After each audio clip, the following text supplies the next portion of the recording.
Make no mistake, this is fusion cuisine. Naples, Italy meets North Korea. By adding this from Italy to this from North Korea, you end up with something kind of Critalian. Welcome to Critally. It's derived from a recipe I read in the New York Times. New York City. New York City? Carbonara is a classic Italian dish, and it has been bastardized to hell and back. Heck, I used to work in a place where I used to make the sauce with sour cream and Parmesan from Kraft. Enjoy! On the next Mount Sizzle, I might teach you how to make Cuban, Nepalese, mutton-stuffed iridescent shark roulettes. Enjoy! This recipe just reeks of someone with too much money and too much time on their hands.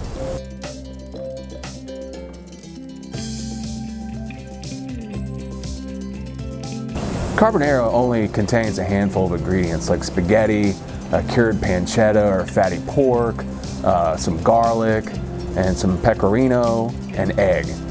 In comparison, this recipe reads like the inside of a TV remote. I like to keep all regions cooking in their own lanes.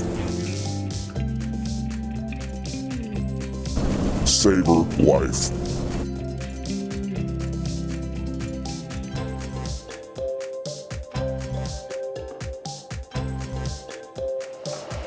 This recipe comes from a woman in St. Louis who runs a Korean pop-up restaurant. What is a pop-up restaurant? I think it's like a bricks and mortar lemonade stand. Slinging grub at the curb. In this recipe, the egg parmesan mix is more of a paste. Then there's micro dining, where you serve about 6 to 8 people a night. You charge them an exorbitant amount of money to make them unhappy.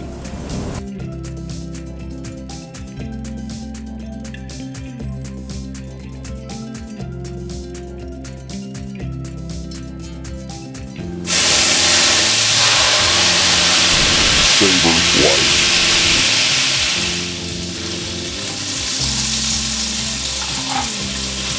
Kimchi is fermented cabbage, onions, seaweed, chili, sea salt, some sesame, garlic, ginger, just left in a jar for a long time.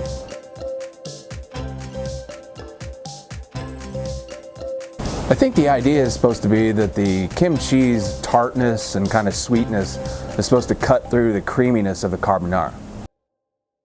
Kimchi acts like the pile of pickles on your Carl's Jr. triple stack. So you really don't even taste the kimchi that much.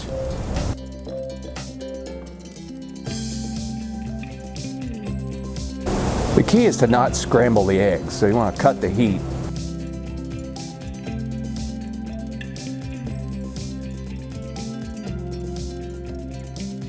Recently, maybe the past 5 years, Asian cooking has started to incorporate a lot of cheese.